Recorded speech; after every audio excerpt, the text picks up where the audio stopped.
of Viral Immunology in the Department of Pathobiology at the University of Guelph. His research program focuses on the development of vaccines to prevent infectious diseases and treat cancers, as well as studying the body's immune responses to viruses. The overall aim of Dr. Bridle's research efforts is to develop safe and effective new therapies for people. As a viral immunologist, Dr. Bridle developed immunization strategies to prevent infectious disease and treat cancer. He has brought his expertise to the COVID-19 discussion, and despite backlash, death threats, and shadow banning from mainstream medicine and media, as well as academia, he continues to present the truth without apology. Would you please welcome the courageous, the amazing Dr. Byram Bridle.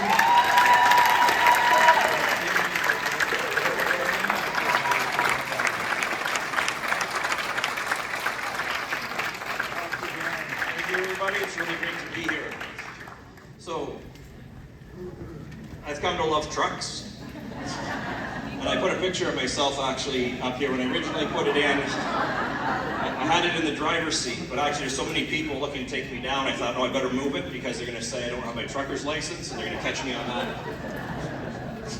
Plus, I also consider myself as an academic public servant. I prefer to be in the passenger seat, sort of helping navigate for the driver, right? And that's what I see myself doing here. I'm an academic public servant, and I see myself, my duty being to help you navigate all of the complexities of the COVID-19 science so that you can go forward with confidence, right? Making your own informed decisions and advocating for people. Thank you. Okay, so, and of course, this is all about let the healing begin, this whole conference. So again, my contribution to this is this, right? Knowledge is power, and the truth will set you free. And so I want to share with you what the real truth is, because there's so many lies out there, okay? Next slide. So I just first of all want to thank Laura Lynn so much for having us, as well as the organizers, and I'll tell you the volunteers on this trip have been absolutely amazing, so let's give them all a hand. Next slide. Okay, so my disclosures. I'm very proud to be the Chief Operating Officer for the company Immunoceutica that I started up with some of my colleagues. Dr. Millard already shared about that with you. Also, I do hold a discovery grant from one of our government-funded agencies, the Natural Sciences and Engineering Research Council, to study host immune responses to viruses. I hold several patents related to vaccines and viruses. And of course, when you work in an area in academia for a long period of time, you start accumulating intellectual property, etc., related to that. But that's also why I know so much about this. The whole problem with COVID-19 is at the intersection of virology and immunology that falls right within my wheelhouse. I know exactly what I'm talking about. All right, and I've also served as an expert witness in quite a few COVID-19 related court cases. I take that very seriously. Just so that you know, when you're serving as expert witness in court, you'll have a lawyer or a legal team retain you. But when you're in court, I'm not there to serve that legal team. I'm there to speak the truth, period. If that means that I have to say something that goes against what the legal team is hoping for in court, so be it. I speak the truth. I take that very seriously. And I do that, I apply the same principle when I'm presenting my science anywhere, okay? And that's what I'm going to do today as well, like I always do. So I really appreciate the movie that we just saw, the introduction of all healthcare professionals. So I had the opportunity to go and do some touring today with my fellow speakers, and I go to Whistler. But as a member of the Canadian COVID Care Alliance, and a member of the Scientific and Medical Advisory Committee for the Canadian COVID Care Alliance, I actually just received last night a copy of the health order from your medical officer of health here. I took a look at it. I was so outraged by what I saw that I decided I'll stay home today and change my presentation to address it. So what I've done is, I'll get to that in a minute. I've got some other things I want to do first, but I'm going to pull up that document. I have to tell you, there is so much garbage in there, it would take hours to highlight it all. But I did treat it like I'm an expert witness, and I'm responsible for evaluating the science in this document. There's so much to cover. I'll just touch down on some key points for you, okay? Just to give you an example of what your health professionals are dealing with. And so indeed, I'm a tenured professor, all right? So just so a lot of you don't know what tenure means, right? As a tenured professor, it means the only way I can lose my job now is if I do something egregious, like murder or something like that. And the important thing is, this is why it's important for the Canadian public, because as a tenured professor, I can speak the truth, and I can, although there's tons of pressure, I can speak the truth and not lose my job for doing so. But your health professionals, and actually these orders that have gone out, these public health orders that have just gone out in British Columbia also apply to universities and colleges. And of course, as a university faculty member, I feel for all the faculty and the students here. And so this is the thing. These people, right, these healthcare professionals throughout your province, they can lose their jobs, as you've seen, and they have lost their jobs, right? They can be massively coerced, and they can be massively punished. So as a tenured faculty member, I'm not going to stand behind them, ever. I will stand with them, right? I feel they're my brothers and sisters, and when it's necessary, I'll stand in front of them, and I'll take the heat for them, and that's why I'm going to present today. Like you said, I'm probably not going to be very popular with your medical officer of health after this presentation, but that's fine. She's welcome to come and talk to me if she wishes to.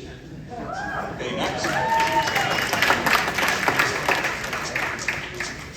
So Dr. Millard presented with the vitamin D testing and the quick testing we can do. So when we presented two conferences ago, over lunch, we had 4 volunteers give just a drop of blood from a finger prick test. And 20 minutes we could have their vitamin D results. So I just thought I'd show you here. So just out of interest, it was like little experiments. We asked for 2 volunteers, right? We're at the end of the winter season.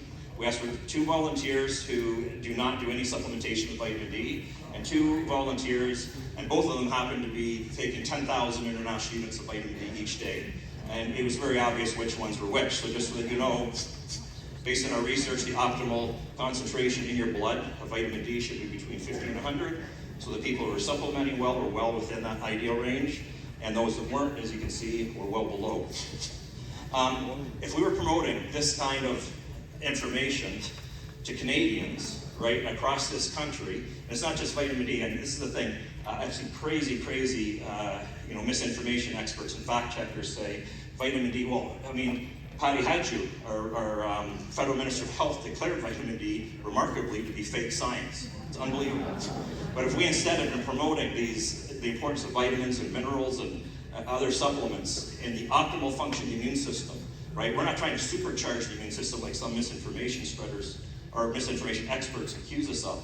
We're talking about just optimal immunological functioning. If you have a population of people whose immune systems are functioning optimally, you're going to have optimal population health. That alone would have cut the number of deaths, hospitalizations, etc. from COVID-19 dramatically in this country. Next slide. So this is just very interesting. So the one thing I did find entertaining, because I was very frustrated the last little while, if you haven't seen, there's been this kind of clown story going on with the CDC. The CDC is very upset, if you haven't heard, because Elon Musk has added labels to Twitter accounts. And so next slide. So what he did is, on their Twitter account, he indicated that they're government-funded media. The CDC got super upset, right? And tried to defend themselves, saying their journalism is impartial and independent. They also said there's no way that we're all totally government-funded. So next slide. So this is quite funny. So then Elon Musk said, okay, fine. Just trying to be accurate, would they be okay if we said 70% government funded? So he changed their label to 70% government funded. And then the CDC came back and said, no, we're not 70% funded. So then what he put down is Canadian Broadcasting Corporation said they're less than 70% government funded. So we corrected the label to 69% government funded media. This is very interesting because the CBC is claiming that this is unfair. No, we represent Canadians. Canadians love us and everything. So as of this morning, when I pulled this up, there were almost 14,000 comments. Now the interesting thing is, this is CBC's own article. I took this from CBC's own article. So these comments are on the CBC website, right? And actually, it is quite amazing. So you go through it, they don't seem to have a good pulse of what Canadians think about them, because the vast majority of the comments are in disagreement with them, with their claim that they provide good report. Next slide. Okay, I just thought for those of you who don't know me very well, I'll go through some personal background. Next slide. So, I have been fact-checked, I don't know how many times. It's absolutely incredible how many times. I have been accused of providing misinformation. I am regularly accused of providing disinformation from people who have no clue who I am. And just so you know, like, disinformation means that's ill intent, right? That I know what I'm saying is a lie and I'm doing it to cause harm to people. It's incredible. But the reality is, and so people like Dr. Morris, you saw, she highlights her awards. We all have to get up. And you know, you hear these introductions. The sad thing, we aren't these people who are all self-centered and think we're some fabulous people. But the reality is, we are being defamed so much, we have to stand up and say, you know what? We do have some qualifications. There is a reason why you can listen to us. So that's what that's all about. And the reality is, I've done nothing differently over the past 3 years than I did all the years prior to that in my career, right? I've just spoken the truth. I'm a public servant. My university is run primarily off of public funds. My salary comes from public funds. Most of my education was supplemented by taxpayer dollars, right? I'm there to serve the public. When the media or any members of the public have a question for me, I answer it, and I answer it truthfully. I haven't done anything differently for the past 3 years, but the world has flipped on its head around me. So indeed, at the beginning, people recognized that this science fell right in my wheelhouse as a vaccinologist. I was interviewed by mainstream media. I had interviews with the West Block and with the W5 and CBC National News, etc. And even from the beginning, I had concerns. It started off with concerns about the speed, the rate at which these vaccines were being developed, right? Next slide. And I continued with that. But now, mainstream media wants nothing to do with me. But my messaging hasn't changed at all. And the messaging prior to that, when people would interview me about cancers, was the same. It was no different. I've just continued to do my job. But who knew that just continue to do your job and speaking the truth when the questions fall right within your area of direct, deep expertise, that would become so wrong. Okay, but this is the thing. There was a real line in the sand that got crossed for me relatively early on during this declared pandemic. I could see we were starting to go off the rails with the science, but then this happened. So I've got 2 sons. My youngest son is Johnny. He's now 13. And if Johnny was here, I'd give him the microphone and he'd proudly tell you his name, and he'd proudly tell you all that he has a superpower, and that his superpower is Down syndrome. Okay? And for those of you who don't know, that means he's got an extra chromosome in each one of his cells, and I always like to say that's his love chromosome. For those of you who know people with Down syndrome, they're huggers and they will judge nobody, judge absolutely nobody. He is the gold standard for me in how to try and treat other people. I hope someday that I can come close to attaining his level of acceptance of all people. So last May, tested positive for COVID-19, so they sent all the kids home. To immediately go on to do remote learning, and we got this odd order from a medical officer of health. And I sat around the table with my wife and my older son and Johnny, and read this thing. And when we were done, my older son, his name's Ben, he said, "Dad, why do we have to put Johnny into solitary confinement?" And I laughed initially, and I said, no. Solitary confinement is reserved for criminals, right? But the reality is, as you can see here, they quoted me here, I couldn't actually differentiate it, and he was right. In fact, I suddenly realized, and Arthur, who spoke earlier, will tell you, he spent a lot of time in solitary confinement. It's awful what they did to him, but he'll also tell you that they limited the length of time that he was in solitary confinement, right? And they would remove him and send him back to the cell, and then after a period of time, come back into solitary confinement, because it's deemed too inhumane to keep somebody in solitary confinement for too long. But they wanted us to put our son into solitary confinement, the equivalent of that, lock him in his room for 2 weeks and not see his family. So that was a line in the sand that was immediately crossed, right? And I knew, okay, things are very, very wrong here. So what I did, they weren't supposed to go outside because they were supposed to be locked in his room. So I immediately took him out. We played basketball in the driveway, took a picture and sent it to the papers so they could publish it. I did it literally because I thought, you know, the viral immunologist, maybe other parents will see, oh, this guy has a lot of expertise in this area. He's not afraid. He's not worried. He realizes his son is healthy. Every other parent that had a child there locked their kids in the room. And it's just like in a movie. They would open the door, have their child go to the back of the room, open the door, slide their meal in on a plate, close it, etc. for 2 weeks. Next slide. So I've tried to speak the truth. Now, Dr. Millard mentioned, actually, in her talk, this letter. Because again, I feel like I have to justify myself all the time. Because people accuse me of spreading misinformation.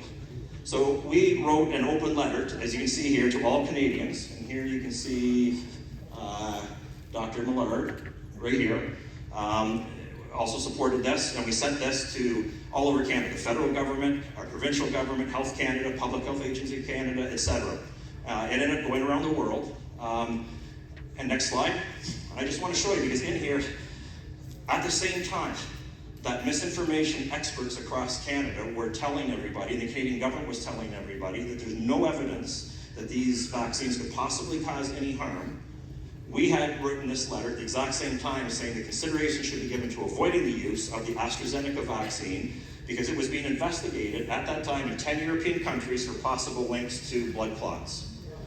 And immediately we were accused of providing misinformation. We were attacked, we were defamed. We ended up shutting down this program, as you all know, after we killed a bunch of Canadians. They died from blood clots, and many more are permanently injured for the rest of their lives. Next slide. So we do know what we're talking about. Now, I'm never going to forget, May 27th wasn't a bad day, but May 28th and 29th, that's when my world went sideways. What happened? I'll never forget these 9 minutes. It was a 9-minute radio interview with a journalist named Alex Pearson. Her show is On Point, a radio show.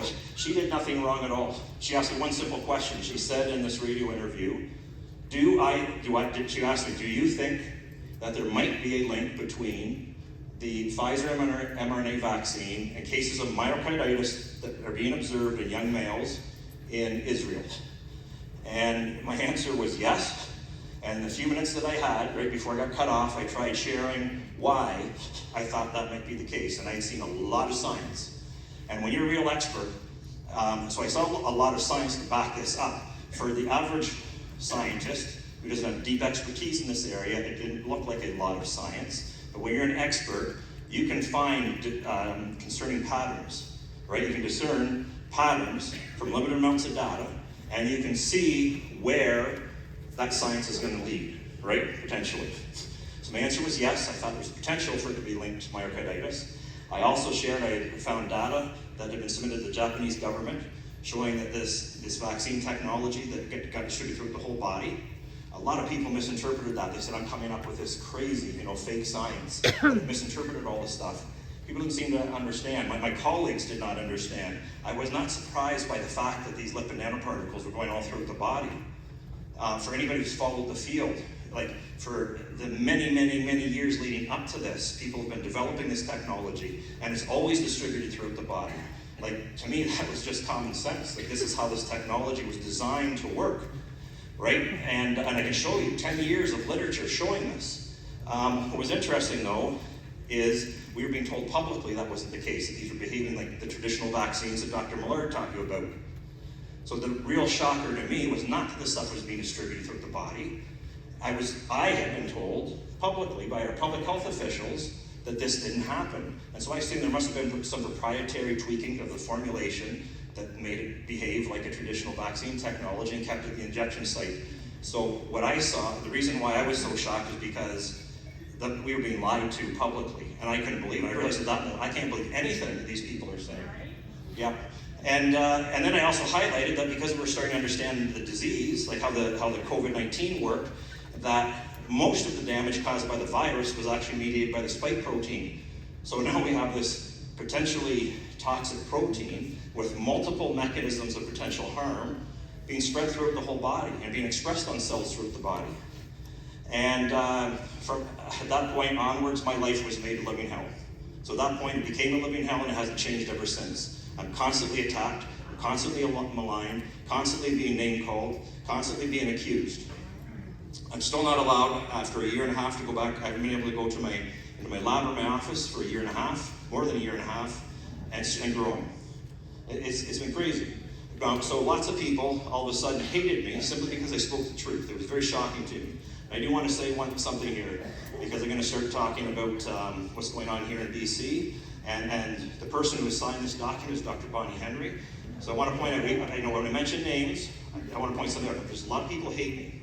For those people who hate me, I don't hate you, okay? I do not hate you. You are as inherently valuable a human being as I am and everybody else, all right? I do not hate you. In fact, look up the term agape love, because that's actually what I have for you. And my philosophy is, do not attack the person, but hey, I will attack the message and the behavior if it's inappropriate.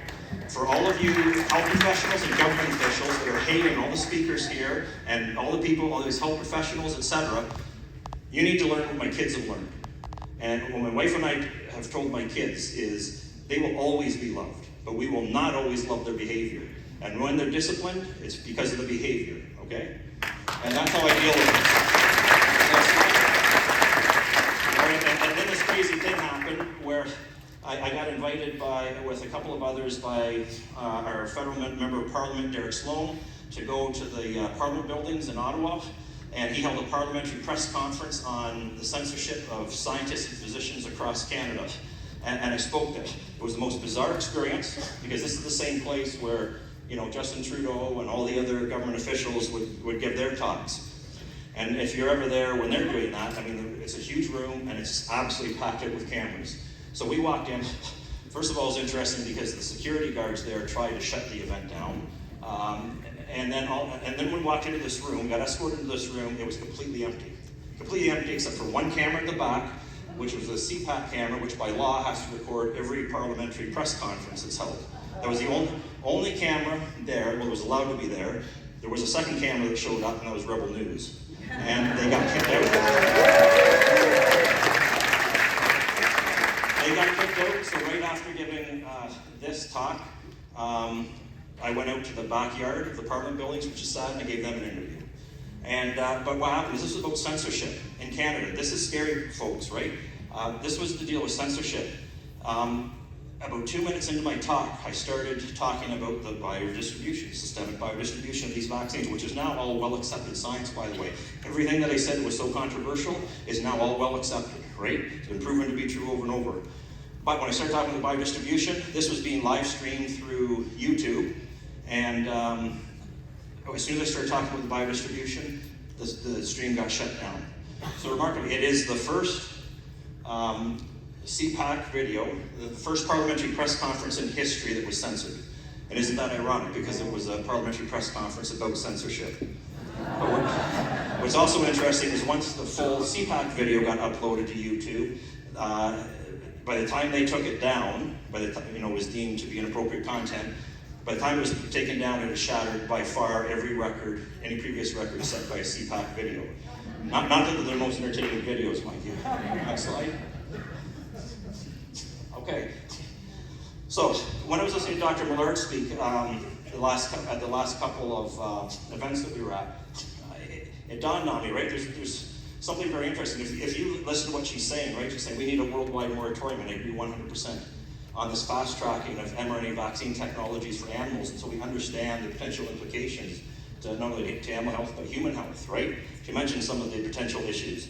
Among the other mRNA vaccines people did mention, it was mentioned that they're being developed for people, but they're also being developed, mRNA vaccines, to target influenza, not just in people, but in animals, because the idea is that if you prevent avian influenza or swine influenza, right, we're not going to get these horrible potential forms, right? The bird flu, right, or the swine flu. And so guess what? If you do start consuming these dominant target antigens, right, that the immune system needs to target on the influenza virus, if we start consuming these things in our animal products, guess what's going to happen when that big outbreak potentially comes in the human population? Do you want all of us tolerized potentially? This is very dangerous. We need to understand the science. But the crazy thing is, so we literally have used this global rollout in humans. This is where we figured out all the problems, all the legitimate scientific questions. And now we have these concerns that we see going to animals. I'm telling you as a researcher, it's supposed to be the opposite. It's supposed to be the opposite. And when they try and tell you, oh, we have done some animal testing. Okay, did you know this? For the global rollout of the bivalent boosters, I kid you not, Pfizer did the testing in 8 mice before they rolled it out to the global population. This is ridiculous. This is my bread and butter. I work in the field of preclinical medicine. I know these kind of studies. So just 2 quick interesting facts. And to share with you, you may not realize this. So even in this animal study, I couldn't believe when I looked at it, I thought, okay, I see the tricks. I practice preclinical medicine. For example, I tell my students, we develop novel therapies. We work on trying to develop novel therapies all the time. I tell them, we're not going to do this, right? One trick is, if you want to make your novel therapy look particularly safe, you don't look hard for danger. If you don't look hard for the harm, it can appear quite safe. So just so that you know, out of interest, mice are one of the most resistant animals to showing signs of illness. Just so you know, signs and symptoms, a lot of people get mixed up. A symptom is something that you feel, subjective. You feel it, right? A sign is something that somebody outside objectively can observe. Something like a thermometer and seeing that you've got an elevated temperature, fever. Mice don't show this. And guess what? They can't share their symptoms because they can't communicate with us, you know?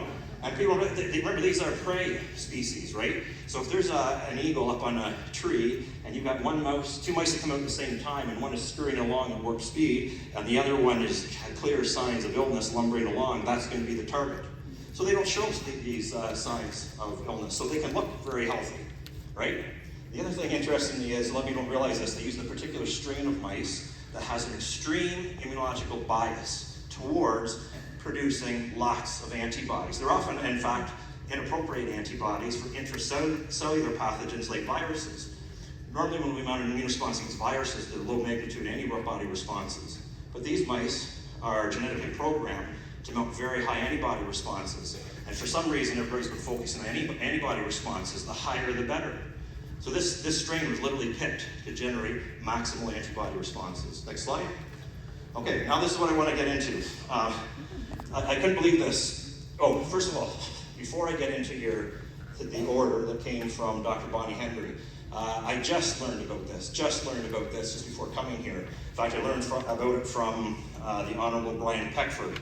And bless his soul, he's the last living First Minister who drafted and helped ratify our Charter of Rights. So, I don't know if you realize this, but I agree 100%. I've been watching closely. In BC here, you are the most draconian place in Canada. There's no question in probably the entire world right now, okay? So if you aren't aware, your government, the Legislative Assembly of British Columbia, just held a vote. This just happened yesterday, actually. And this was the thing here, so I'll read it for you. Be it resolved that 1 year after the anti-vaccine protests in Ottawa, right, etc., these other places as well, right, this House denounces the Freedom Convoy protests and affirms that public health orders, including vaccine requirements, have been an essential tool in BC's response to the COVID-19 pandemic, right? They are decrying the Freedom Convoy protests. That was what was put forward. The vote was held. It was supported. 64 votes to 1. That's what your government feels. I was there on the ground in Ottawa. I wonder how many of those 64 people were, because if they were, they didn't see what I saw. Right? It's unbelievable. And what's particularly sad about this vote just happened in your province on the 41st anniversary of the Charter of Rights and Freedoms becoming law here in Canada. Next slide. Okay, this is why I'm really here today. This has just been signed off by Bonnie Henry. You heard this just in the most recent presentation. And this is the thing. So this is the order, right, with the provincial health officer, Dr. Bonnie Henry. This is affecting all your healthcare workers, all the people sitting in this row, all the other people that stood up, as well as people who work in your universities. Next slide. And this is what it is. This is basically what's at the heart of it, right? Vaccination requirements and other preventative measures. So this is a staff member. So this, in this case, a staff member means somebody working for your universities or any healthcare professional, nurses, physicians, etc. Okay? That's who it is. They must be vaccinated, and also I'll tell you the details here are they have to have 3 doses. 2 doses is not good enough, they have to have 3, okay? They have to be vaccinated and they have to provide proof of vaccination to the person they work for, okay? And the person they work for must not permit them to work if they do not have proof of vaccination. And if you are a healthcare professional or somebody who works at a university or college and you're not in compliance, meaning you don't have the proof of vaccination, you must not work. So this is serious. You need to stand up for your healthcare workers in this province. This is evil, and I'm going to show you why. Next slide. So this is what I thought, again, I can only touch down on something. There's so much garbage in this report, I can't even believe it. So I didn't have time, so I just pulled out some highlights, okay? So this is Dr. Bonnie Henry. So Dr. Bonnie Henry, the one thing I have to say, which is I assume this is the main camera, right? So Dr. Bonnie Henry, I'm an expert in virology and immunology. I read your document here. You clearly are a non-expert. So this is to educate you, okay? And everybody here.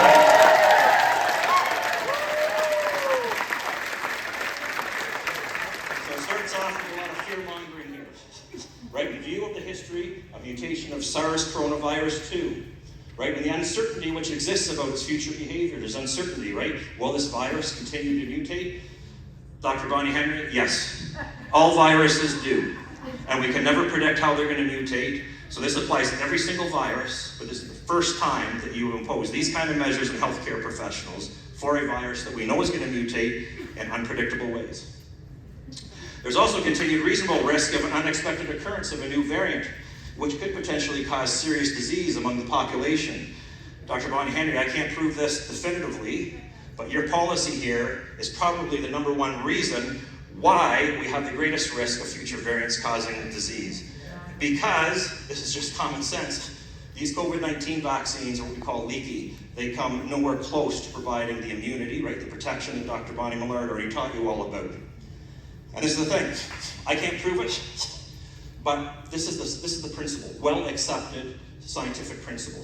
If you have a biological entity that's prone to mutation, and then you apply a non-lethal selective pressure, that is the recipe 100% of the time for driving the emergence of mutants that can escape that pressure. And that's exactly what we're doing. These vaccines are so far from applying lethal pressure to this virus, it's ridiculous. And this is the thing. So it's like chemotherapy. If you've ever seen somebody who's treated chemotherapy, if that chemotherapy doesn't kill the cancer cells that grow back are resistant. Not only that chemotherapy, but all kinds of other chemotherapeutic drugs. And you've also all heard about this happening when it comes to antibiotic-resistant bacteria. If you don't kill the bacteria with the antibiotics, if you pick an antibiotic, remember, physicians, what they're supposed to do is take a swab and send it to a lab, and the lab will tell them they'll give them a list, and they'll tell you what antibiotics kill that bacteria. Most people don't do that. Most people just prescribe their favorite antibiotic. If it isn't lethal, it helps select antibiotic-resistant bacteria. They also say you're going to start feeling a lot better after a few days, but keep taking it. If you don't, you might not completely kill off the bacteria. It's the same principle, okay? And then finally, the infectious agent, SARS-CoV-2, continues to spread in British Columbia and around the world. Dr. Bonnie Henry, this is not news. You should have understood this a long time ago. This virus is endemic. We're going to be living with this for the rest of our lives, okay? This is pure fear-mongering. Next slide. Okay, now I'm telling you, when I saw this document, I honestly don't know. To me, somebody should take this to court and see. Somebody's got to take a look at it because I don't understand a bunch of this stuff. So check out this statement. People over 70 years of age and people with chronic health conditions or compromised immune systems are particularly vulnerable to severe illness, hospitalization, ICU admission, and death from COVID-19, even if they are vaccinated. So my question is, why weren't these people told this before they were coerced into taking the shots? Did she not tell these very demographics that if they took these vaccines, it was going to be great at massively reducing their risk of dying and being hospitalized? She just contradicted herself. And why are they still being coerced if this is her reality? Next slide. All right. People who are unvaccinated. All right, so what she's talking about here. Okay, I'm just going to focus in on the highlight here. This is the key. She's saying, she's claiming unvaccinated people are more likely to have symptoms which spread the virus than a vaccinated person. So first of all, that is completely false. Completely false in of itself. But It's interesting. I'm not sure that I actually agree with the science. I'd like to say, where do you actually have the science that backs up this idea? But fine, she said it. I'll accept what she's put there. So do you realize what you've done, Dr. Bonnie Henry? What you're saying is, if you're unvaccinated, you'll have symptoms. Yes, you'll get sick. And if you're sick, you can make other people sick. And guess what? If you're sick, you stay home. It's as simple as that. Just like what Dr. Paul Alexander was saying. That means that the dangerous unvaccinated people are known because they'll have symptoms. They'll look sick. And then if you avoid them, you have no risk of getting COVID-19. Dr. Bonnie Henry, you don't realize what you've just done here? You're claiming that those who have had the vaccine are somehow being driven to an asymptomatic phenotype. Something that is not reality with a natural infection, I will tell you. I covered that in Calgary. I don't have the time to cover it here. But that's a falsehood. But that's what you're saying, is that the vaccine is actually creating a legitimate population of asymptomatic people who can kill others. And you can never identify them. You can't see them because they appear perfectly healthy. This is crazy, Dr. Bonnie Henry. You gotta fix your science. I'm sorry. Next one. All right, I'm sorry. This one, I've been fact-checked lots. So this is definitely a liar, liar, pants on fire. Okay, because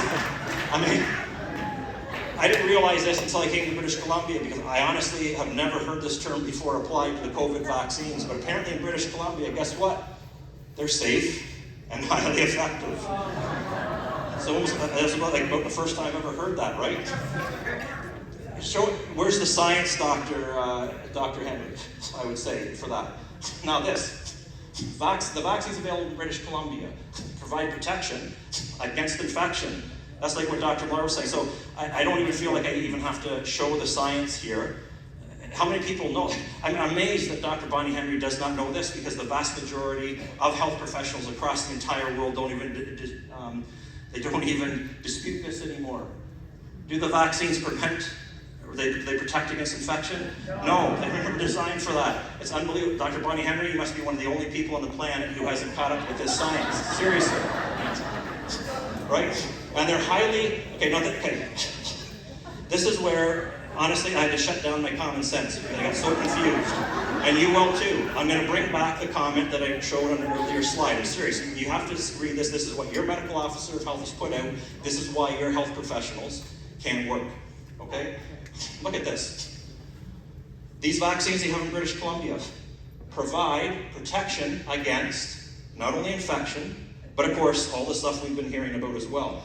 They're also highly effective in protecting against severe illness, hospitalization, intensive care unit admission, and death. And what does this say? Across all eligible age groups. So I just want to ask you, because I'm not sure that I understand what all means in British Columbia, because I missed something here. Can I ask you this for a moment?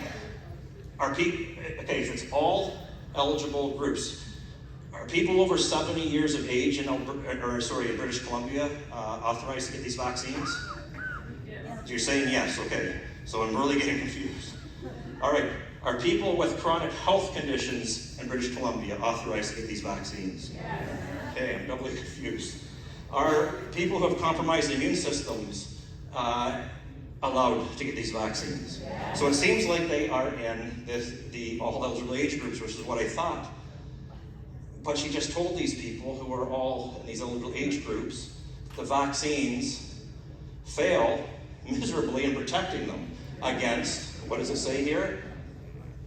Against severe illness, right? Severe illness, hospitalization,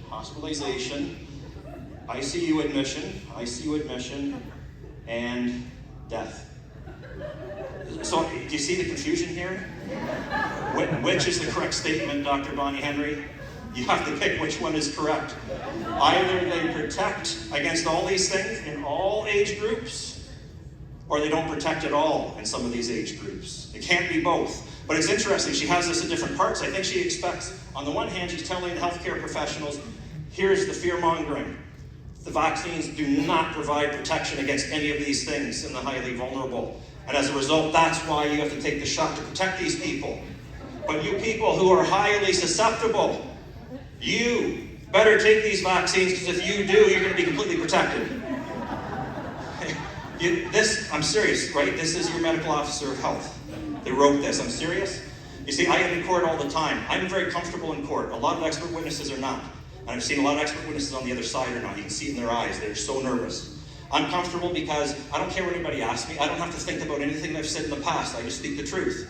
When you speak the truth, I'll tell you something, the truth never contradicts itself.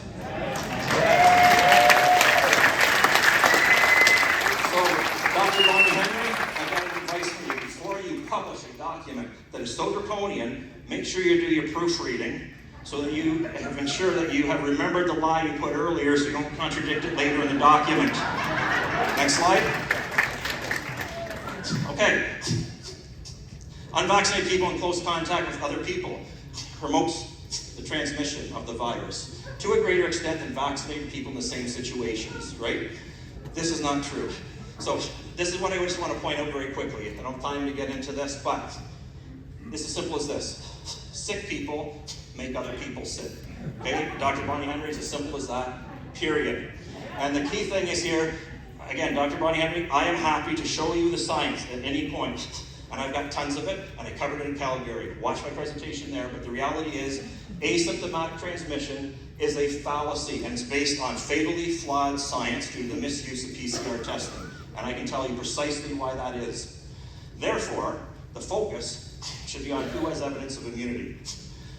So, again, you'll all learn as I'm teaching Dr. Bonnie Henry, right? Dr. Bonnie Henry, I want to teach you something.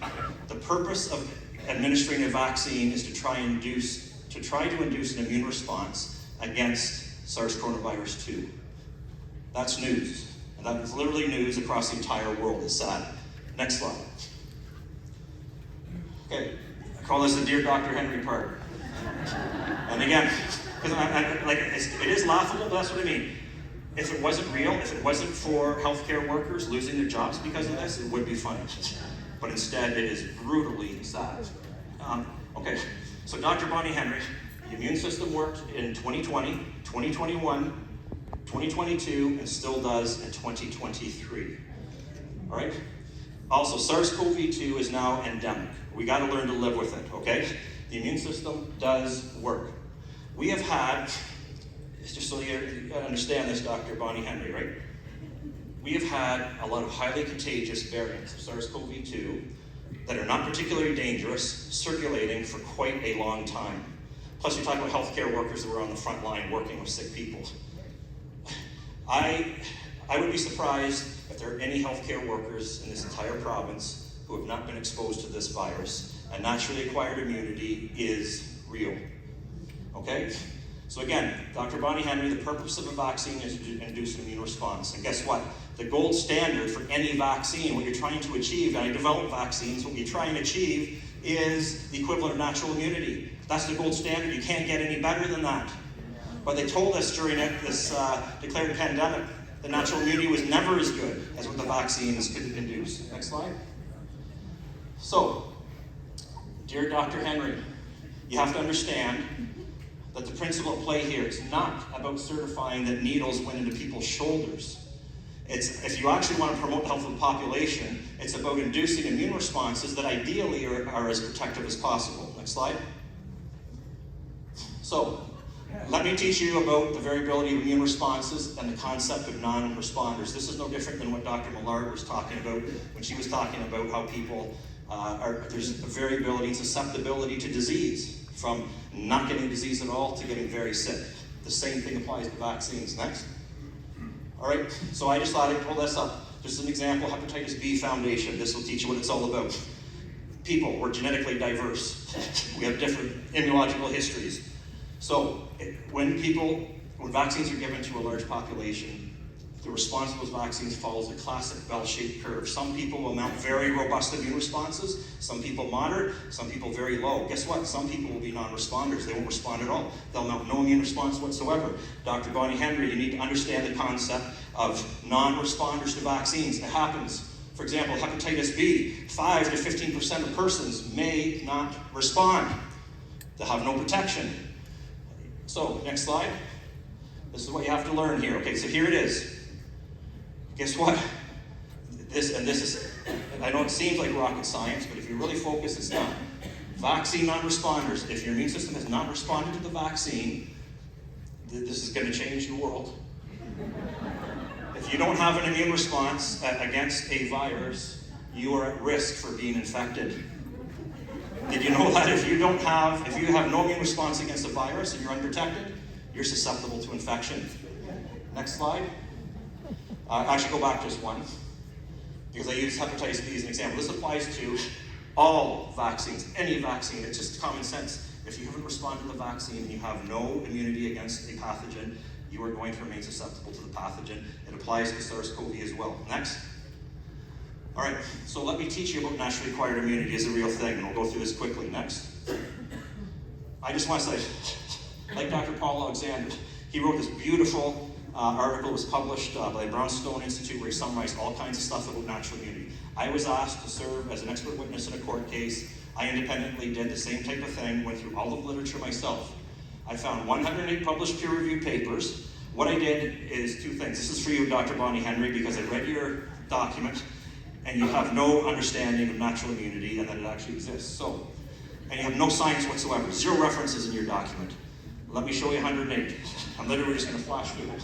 What I did, 108 papers, I pulled out the conclusions, the quotes that the authors made. I'm not going to go through the details, but next. So here's the first 7.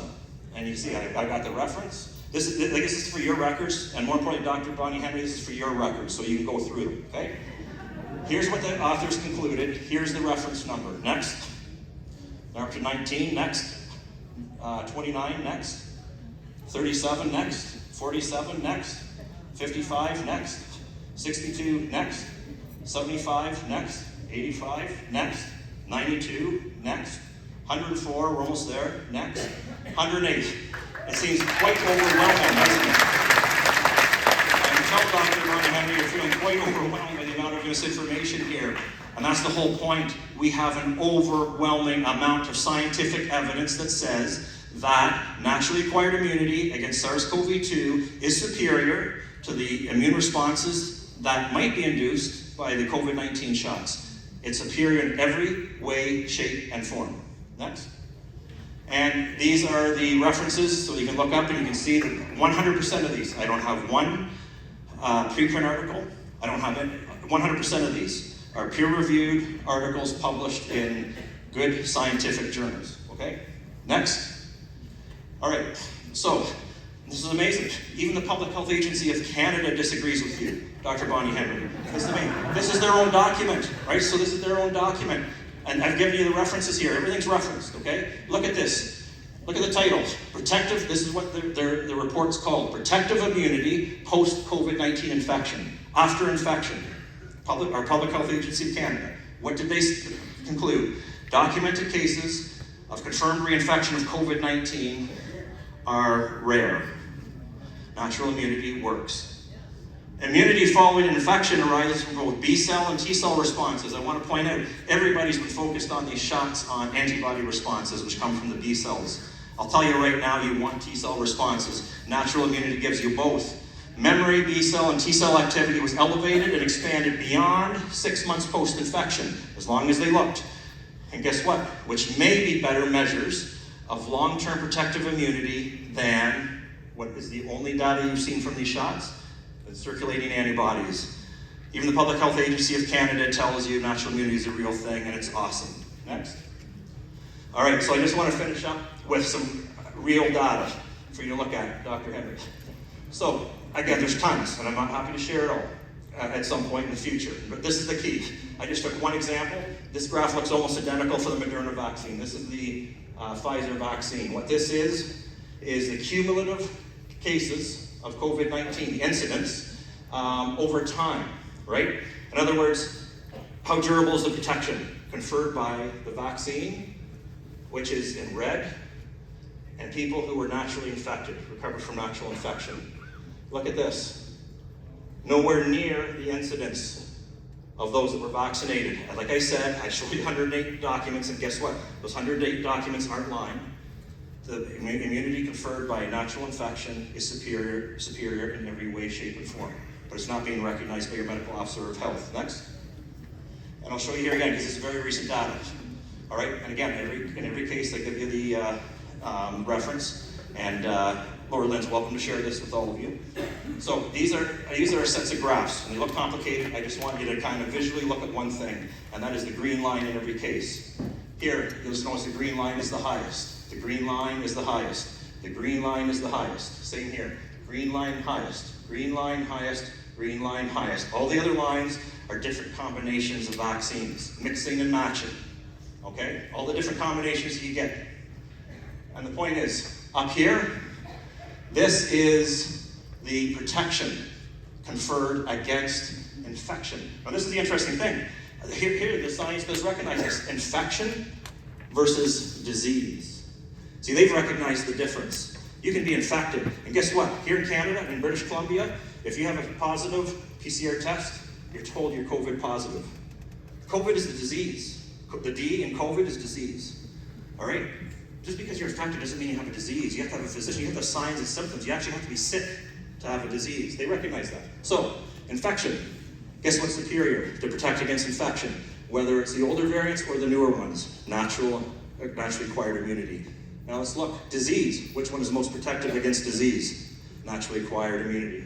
Which one is most protective against severe disease? Naturally acquired immunity. Next. So dear Dr. Henry, this is my conclusion. I haven't been able to show you all the details, but hey, in court I'd be happy to show a judge everything that's wrong, and we would need a lot longer. But this is my summary. Dr. Henry, your public health order has lots of misinformation in it. It is completely lacking in references to any kind of transparent science. There are so much claims that she makes to justify this with no data. And I was shocked. I thought Ontario was bad. We have it is bad in Ontario, but our data base is far more transparent than what you have here. I get no transparent data. You have to take her at her word. I don't trust her, especially after what I've seen here. Show the data. Transparent data. It also shows that your medical officer of health has a profound lack of understanding of immunology and virology. It also fails to recognize where the weight of the valid scientific data lie. In my expert opinion, if I were serving in court, I would conclude that it unfairly segregates people and undermines the Charter of Rights without just scientific cause. I showed you this as a great example. It creates nonsensical hypocrisies. And my overall conclusion is that this policy will cause net harm to the health of people in British Columbia. Next. So, I'm a faculty member at a university, so I treated this from another perspective. You know, if I stepped out of court, if this document were handed to me and I was asked to mark it, this would be my keynotes on it. First of all, it would undoubtedly receive a failing grade. It is just an awful, awful scientific document. That's fact. In fact, I've been involved in cases where I've had to do this with students, like if it's plagiarism or whatever, right? I would report it to my administration for investigation of potential issues related to academic integrity. The other thing is, I'm there to help people. I'm there at a university to help trainees learn to become the best that they can, have the best chance of securing a job, a good job, right? And so it would be my responsibility as a faculty member, if somebody handed this document into me, I would have to recommend to the person that was responsible for the contents of this document that they seek additional training in the medical sciences, especially virology, immunology, and sadly, medical ethics, in order to improve their chances of securing and maintaining employment in the public health sector.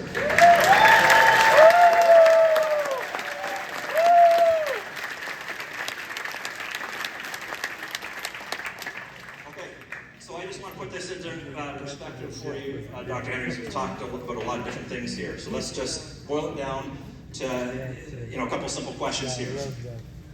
A person with immunity against SARS-CoV-2 is safer than a person who is unprotected. I certainly hope, Dr. Bonnie Henry, you're not going to disagree with me on that. I hope we can agree to that. Somebody who has immunity against the virus is going to be safer to be around. You're going to have less risk of having the virus transmitted to you if they have some immune response against it than somebody who has zero protection, right? It's not rocket science. So, you, Dr. Bonnie Henry, have a certificate that says somebody saw needles go into your shoulder. That's what you have. That's what your vaccine passport is. Remarkably, here in British Columbia and all over the world. I can't even fathom this. It is a certificate that says somebody certifies that they observed needles going into your shoulder. That's what it is, right? I can show you that. I can show you that. I do have proof. I've been tested for the presence to look to see if I have immunity against SARS-CoV-2. I can show the hard science, the hard data. I do have proof of robust, broad-based, naturally acquired immunity and I showed you this, that the overwhelming weight of the scientific literature shows is superior in every way to the immune responses potentially induced by the COVID-19 jabs. I have proof of that. So Dr. Bonnie Henry, can you prove to me that you are not a non-responder? Because I can prove to you that I have immunity against the virus. And that's what it's all about if you're really talking about safety. And if that's the case, if I have immunity that's superior in every way, shape, and form to yours, and you might, for all we know, be completely unprotected. You know what that means, Dr. Henry? That means you're more dangerous to be around. Therefore, why should you be free, but I be segregated?